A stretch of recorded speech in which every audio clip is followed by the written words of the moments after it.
जैसा कि पहले बच्चों आज जो आपकी पेपर हुई थी राजस्थान बोर्ड की क्लास 9वीं की इंग्लिश की पेपर हुई थी। उम्मीद करता हूँ आपकी एग्जाम बहुत ही बेहतर तरीके से गई होगी, क्योंकि पहले बच्चों जितने प्रश्न पूछे गए थे आज आपके इंग्लिश के पेपर में बहुत ही इजी में प्रश्न दिए गए थे। चलिए उन सभी प्रश्नों को एक बार क्या करना, आपको उसका उत्तर मिला लेना है कि आपने एग्जाम में यानी कि 100 मार्क्स में से कितने मार्क्स का सही जवाब अपने एग्जाम में दिए हैं। बस आपको आंसर मैच करते रहना है। वीडियो को अपने दोस्तों का शेयर कर दीजिए। वीडियो अगर आपको अच्छी लगे तो वीडियो को एक बार लाइक कर दीजिए। चैनल पर नए हो तो चैनल को सब्सक्राइब करके बेल आइकन को जरूर ऑन कर दीजिए। चलिए बच्चों पढ़ते हैं फर्स्ट क्वेश्चन की तरफ। फर्स्ट क्वेश्चन में आपका बच्चों एक पैसेज दिया गया है, जो कि पैसेज जो है वो विलेज स्वराज के द्वारा लिखा गया था। ठीक है, तो village Swaraj is it is a complete republic independent of its neighbor for its vital wants and a depend for many others in which independence is necessary। बच्चों आपको इस पैसेज को पढ़ना पड़े होंगे और बच्चों इसका आंसर चलिए मैच कर लेते हैं। बच्चों आपने क्या क्या किए हैं। चलिए बच्चों फर्स्ट क्वेश्चन यहाँ पे है कि village Swaraj in the passage means. बच्चों विलेज स्वराज के द्वारा इस पैसेज का मतलब क्या है। बच्चों पैसेज का मतलब है कि कंप्लीट रिपब्लिक, पूर्णतः क्या होना चाहिए, गणतंत्र होना चाहिए। चाहे वो विलेजर्स के अकॉर्डिंग होना चाहिए, स्टेट के अकॉर्डिंग होना चाहिए, कुछ किसी भी चीज के अकॉर्डिंग होना चाहिए, तो कंप्लीट रिपब्लिक होना चाहिए।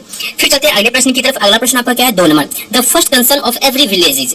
कोई भी विलेज का फर्स्ट कंसर्न क्या होता है। बच्चों इसका राइट आंसर आपका क्या हो जाएगा। इसका राइट आंसर बच्चों हो जाएगा grow food crops and cotton for clothes. बच्चों खेती के लिए सबसे ज्यादा आश्रित होते हैं, कृषि प्रधान देश है भारत हमारा। इसी प्रकार से ऑप्शन नंबर आपका ए आपका सही उत्तर हो जाएगा। अगले प्रश्न को मिला लेना प्यारे बच्चों। Adults and children need. Adult और चिल्ड्रेन को क्या चीज की जरूरत पड़ती है। बच्चों इसका राइट आंसर आपका 3 का क्या हो जाएगा, तो प्लेग्राउंड और रिक्रिएशन। रिक्रिएशन मतलब कि पुनः क्या होना चाहिए, पूर्ति योग होना चाहिए। हर एक चीज को क्या करना चाहिए, फिर से दोहराना चाहिए, फिर से पढ़ाई करना चाहिए। एजुकेशन में हो जाता है वो रिक्रिएशन, उसके बाद आपके विलेज थिएटर में भी आ जाता है, यानी कि प्लेग्राउंड एंड रिक्रिएशन होना चाहिए। सही ऑप्शन आपका सी हो जाएगा। फिर चलते हैं अगले प्रश्न की तरफ। Water works ensures that. बच्चों वाटर वर्क इंश्योर किस पे काम करता है। बच्चों इसका राइट आंसर आपका 4 का क्या हो जाएगा, तो सप्लाई ऑफ क्लीन वाटर। क्या करता है, सप्लाई ऑफ क्लीन वाटर का काम करता है वाटर। राइट आंसर बच्चों आपका ए नंबर ऑप्शन 4 का सही उत्तर हो जाएगा। अगले प्रश्न को देखते हैं। According to the passage today we have dash. According passage के थ्रू वी हैव क्या है, यानी कि अभी हमारे पास क्या है। बच्चों इसका राइट आंसर आपका क्या हो जाएगा, तो वी हैव कास्टेस हो जाएंगे। राइट आंसर आपका यहाँ पे ए नंबर ऑप्शन सही उत्तर हो जाएगा।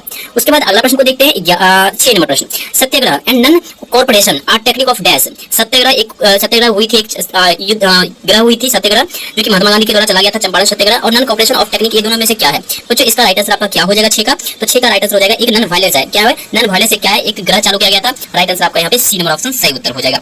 अगले प्रश्न को मिला लेना है। The village gods will be selected by dash. बच्चों राइट आंसर आपका हो जाएगा रोटेशन फ्रॉम रजिस्टर। ये सब पैसेज का ही आंसर है बच्चों, बस आपको हिंदी में बस हम आपको समझा रहे हैं। ठीक है, अगले प्रश्न को बच्चों मैच करते रहना है। द पंचायत ऑफ 5 क्या, the panchayat of 5 person will be annually elected by dash all adult villager. सही क्या हुए, जवान लड़कों को यहाँ पे सिलेक्ट किया गया था। राइट आंसर आपका सी नंबर ऑप्शन 8 का सही उत्तर हो जाएगा। अगले प्रश्न को देखना है बच्चों, मिला लेना है। Which is the government of village. Which is the government of village सही है बच्चों। राइट आंसर आपका हो जाएगा यहाँ पे ऑप्शन नंबर यहाँ पे ए आपका सही उत्तर हो जाएगा। Which service is compulsory in village. Village में ऐसा कौन सा जो सर्विस था वो कंपलसरी था, तो विलेज गार्ड्स हो जाएंगे। राइट आंसर आपका बी नंबर ऑप्शन सही उत्तर हो जाएगा। 11 नंबर प्रश्न को देखते हैं। Right the similar of word of required. बच्चों रिक्वायर्ड का सिमिलर वर्ड क्या होना चाहिए, नेसेसरी होना चाहिए। ऑब्वियस सी बात है, रिक्वायर्ड मतलब की जरूरत और नेसेसरी मतलब भी जरूरत ही होता है। अगर उसका लेथल का अगर पूछा जाए आपका अपोजिट वर्ड, तो लेथल मींस हो गया मतलब कि विद्रोह करना या घमंडी हो जाता है, यानी कि थोड़ा सा ये क्रांतिकारी का स्वरूप हो जाता है। बच्चों राइट आंसर आपका हो जाएगा इसका अपोजिट वर्ड क्लीन, यानी कि साफ सुथरा। ठीक है, चलिए अगला प्रश्न को देखते हैं। Passage number 2। बच्चों पैसेज नंबर 2 का भी आपको इसी तरह से आंसर दिए होंगे। बच्चों इसमें क्या करना है, आपको क्वेश्चन का आंसर लिखना पड़ता है। इसमें ऑब्जेक्टिव टाइप्स क्वेश्चन नहीं थे। फिर चलते हैं सेक्शन बी में। सेक्शन बी में आपको एक इनफॉर्मल लेटर दिया गया था, जिसमें कि day and date of marriage, programme of marriage, उसके बाद एक मैरिज के रिगार्डिंग आपको एक लेटर लिखना है, जो कि इनफॉर्मल लेटर में था। चलिए अगले प्रश्न को फिर देखते हैं। 4था नंबर। इसमें भी क्या है, एक लेटर है जो कि आपको यहाँ पे फिल इन द ब्लैंक्स दिए गए थे। फिर चलते हैं अगले प्रश्न की तरफ। अगला प्रश्न बच्चों आपको सिर्फ ऑब्जेक्टिव मैच करना है। ठीक है, चलिए 6वां प्रश्न क्या है, fill in the blanks with the correct form of verb given bracket. यहाँ पे वर्ब हमें देखना है, वर्ब में कौन सा होगा। बच्चों he dash to Jaipur tomorrow, he will होगा। ठीक है, he will go to Jaipur tomorrow, वो कल क्या है, पटना जाएगा। ठीक है, the boys dash at the time, the boys playing at the time हो जाएगा, आईएनजी लग जाएगा वर्ब में। रीना टेक्स यहाँ पे हो जाएगा प्लुरल हो जाएगा, Reena takes tea every day. उसके बाद आई बाय का हो जाएगा बाउट, यार वर्ब का 3 हो जाएगा। I bought a new toy yesterday, यानी कि मैंने एक क्या है खिलौना खरीदा, कल एक खिलौना खरीदे थे। राइट आंसर आपका हो जाएगा बाउट। ठीक है, फिर चलते फटाफट अगला प्रश्न को मिला लेना बच्चों। अगर वीडियो बच्चों आपको पसंद आ रही है तो वीडियो को लाइक कर दीजिए। चैनल पर नए हो तो चैनल को सब्सक्राइब बच्चों जरूर करना है, क्योंकि बच्चों आपके लिए बहुत ज्यादा मेहनत हम लोग कर रहे हैं।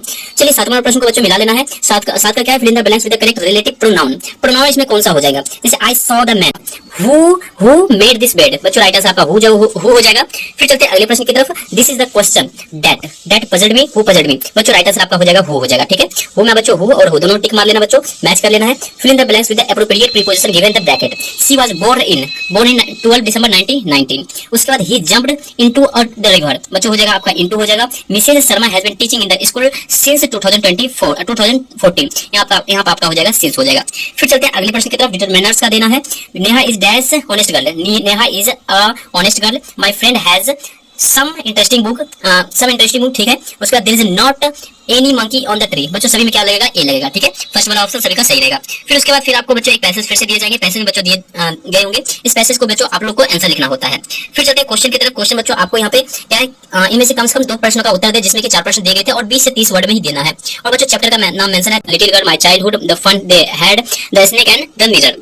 फिर चलते हैं अगले प्रश्न की तरफ। अगले प्रश्न में बच्चों आपको 2 क्वेश्चन के जवाब देने हैं, फिर उसके बाद 2 क्वेश्चन के जवाब, और इसमें बच्चों आपको एक पैसेज है उसके अकॉर्डिंग आपको आंसर लिखने हैं, ठीक है। चलिए अगले प्रश्न की तरफ चलते हैं। फिर बच्चों 17 नंबर बच्चों आपको एक डिस्क्राइब करना है एक किसी एक के बारे में, जैसे describe any pretty monkey Toto, या फिर how's the present of stranger being able to help the people of the village weathering in the storm in Ersama, इस चैप्टर से लिया गया है।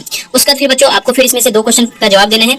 अब चलते हैं 19 नंबर का। 19 नंबर का क्वेश्चन का आंसर क्या हो जाएगा, व्हाट वाज बैरमैन्स मास्टरपीसेस, इसका बच्चों राइट आंसर आपका हो जाएगा the last leaf of painted on the wall. Option number यहाँ पे 19 का 81 नंबर ऑप्शन सही उत्तर हो जाएगा। फिर चलते हैं अगले प्रश्न की तरफ। अगले प्रश्न क्या है, from home had the writer's family to borrow money, बच्चों राइट आंसर आपका हो जाएगा द बैंक हो जाएगा। Who chopped the wood for lusk off, बच्चों राइट आंसर आपका हो जाएगा ओगला हो जाएगा। फिर चलते हैं अगले प्रश्न की तरफ। चौथा नंबर प्रश्न क्या है, how long the dead Prashant says on the roof top, बच्चों हो जाएगा इसका राइट आंसर आपका फॉर 2 डेज हो जाएगा। बच्चों इस प्रश्न को आपको एक बार देख लेना है, बुक में कंफर्म नहीं है बच्चों। चलिए इतना ही प्रश्न लेकर के बच्चों 1 से लेकर के टोटल 19 आपका ऑब्जेक्टिव और सब्जेक्टिव क्वेश्चन का सॉल्यूशन खत्म हुआ। उम्मीद करता हूं प्यारे बच्चों आपको ये वीडियो बहुत ही ज्यादा हेल्पफुल लगी होगी। और बच्चों हेल्पफुल लगी होगी तो बच्चों वीडियो को दोस्तों के साथ शेयर कर दीजिए। चैनल पर पहली बार आए तो चैनल को सब्सक्राइब करके वीडियो को लाइक करके आपको जाना है बच्चों। इस वीडियो का बच्चों लाइक का जो टारगेट है बच्चों 1000 लाइक का है। उम्मीद करता हूं आप लोग जरूर करोगे।